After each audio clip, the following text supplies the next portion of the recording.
อ๋อแมนผัดเนื้อใส่เห็ดเข็มทองเด้อพี่น้องเห็นขาวๆอันนั้นน่ะเกสรดอกงิ้วป้าค่ะเกสรดอกสดค่ะบางคนถามว่าเก็บมาแล้วเอาไปเฮ็ดหยังกินเอาไปตากแห้งอย่างเดียวนะบอกเอาไปเฮ็ดได้แต่น้ำเงี้ยวนั่นตีสาวอิมโอ้ยพี่น้องตามสาวอิมมาเลยค่ะเกสรสดๆเพิ่นก็สามารถเอาไปเฮ็ดกับข้าวได้ค่ะนี่สาวอิมสิพัดพริกเนื้อค่ะพี่น้องใส่เกสรดอกงิ้วค่ะอันดับแรกสาวอิมไปเก็บพริกไทยเม็ดก่อนค่ะเห็นไว้อยู่ 2-3 มื้อแล้วล่ะพี่น้องมีอยู่บ่หลายดอกค่ะ 3-4 พวงนี่แหละมันบ่แม่นหน้าฤดูกาลของเพิ่นค่ะแกะออกตลอดพอได้เก็บกินค่ะพี่น้องหลังจากเก็บพริกไทยเม็ดแล้วค่ะย่างสมสวนจักหน่อยค่ะพี่น้องบักม่วงแก้วขมิ้นค่ะอีกบ่เกิน20 มื้อคือสิพอเอาไปกินสมแล้วค่ะพี่น้องกล้วยหอมทองค่ะเกลือนี่ตึงแล้วค่ะพี่น้องลบเหลี่ยมแล้วค่ะซ้ำนี่ก็สามารถตัดได้แล้วค่ะบ่แม่นมีแต่เครือเดียวเด้อค่ะตอนนี้กล้วยหอมทองมีประมาณอยู่20เครือค่ะพี่น้องมีทั้งลบเหลี่ยมแล้วก็มีทั้งแก่แล้วค่ะยังเครือนี่เพิ่นก็ยังบ่แก่ปานใดยังตัดบ่ได้พี่น้องเพิ่นยังบ่ทันได้ลบเหลี่ยมอยู่ค่ะ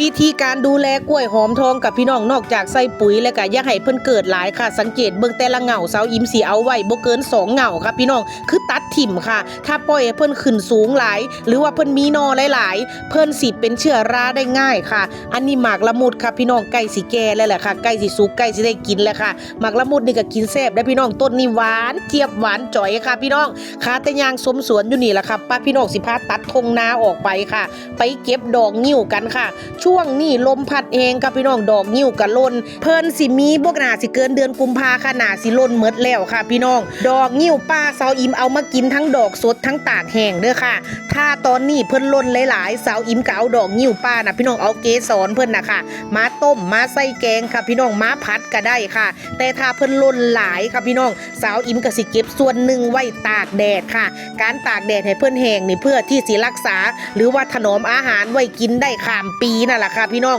ดอกงิ้วตากแห้งสามารถเก็บได้กินเป็นปีๆค่ะก่อนที่เฮาสิเอามากินเฮาก็แช่น้ำให้มันนิ่มค่ะพี่น้องก็เอามาเฮ็ดต้มเฮ็ดแกงได้เหมือนเดิมค่ะใส่ขนมจีนน้ำงอกน้ำเงี้ยวได้คือเก่าค่ะเก็บดอกงิ้วสดได้เครื่องตะกร้าค่ะพี่น้องตะเวนก็กำลังสิตกดินค่ะหาเก็บดอกงิ้วบัดใดก็มืดตลอดค่ะพี่น้องเพราะว่าต้นดอกงิ้วส่วนมากสิอยู่นาค่ะมันสิอยู่ไกลบ้านพี่น้องและก็ส่วนมากเจ้าของนาเพิ่นสิตัดถิ่มค่ะเพิ่นว่ามันบ่มีประโยชน์พี่น้องเอาไว้ก็งำมันงำอ้อยค่ะเฮ็ดให้พวกอ้อยพวกมันบ่งามค่ะหลังจากได้ดอกงิ้วสดๆค่ะพี่น้องมาเอากีบดอกเพิ่นออกค่ะแล้วก็ลูดอีตัวเม็ดที่อยู่ตรงปลายเกสรออกให้เบิดค่ะให้เหลือแต่เกสรดอกงิ้วอ้อยต้อยค่ะพี่น้องเบิ่งอีกรอบก็ได้ค่ะพี่น้องให้เอาตูดเพิ่นน่ะตรงตูดเพิ่นออกก่อนแล้วก็เอากีบดอกด้านข้างออกค่ะพี่น้องแล้วก็มาลูดตรงเม็ดสีดำๆตรงปลายเกสรออกค่ะหลังจากเขาได้เกสรเพิ่นอ้อยต้อยแล้วเขาก็เอามาฉีกเป็นสิ้นน้อยๆค่ะเพื่อที่สิเอาไปพัดเอาไปล้างทำความสะอาดให้ดีเด้อค่ะเพราะว่าเวลาตอนที่เพิ่นล่นน่ะ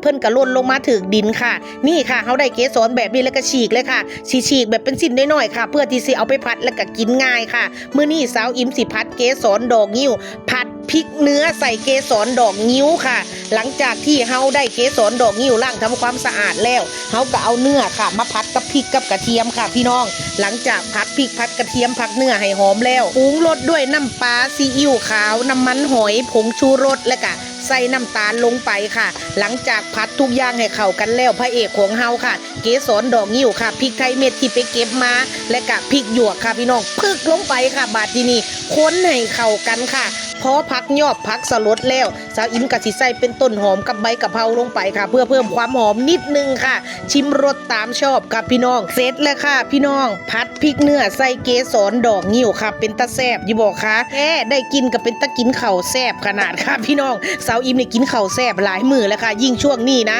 มีเมนูกับดอกงิ้วเข้ามาเสริมแน่นี่กินข้าวมื้อละ 3-4 รอบค่ะพี่น้องเบิ่งยายติ๋มโลดค่ะช่วงนี้กินข้าวแซ่บเป็นพิเศษค่ะอย่างที่สาวอิมบอกเด้อพี่น้องดอกงิ้วบ่จำเป็นต้องว่าเอาไปเฮ็ดน้ำเงี้ยวอย่างเดียวค่ะพี่น้องดอกสดเกสรดอกสดเพิ่นก็เอาไปเฮ็ดกินได้ค่ะมีหลายกระตากแห้งเอาไปเฮ็ดได้หลากหลายเมนูแต่ว่าถ้าดอกตากแห้งก่อนที่สิเอาไปเฮ็ดกินให้แช่น้ำก่อนเด้อค่ะ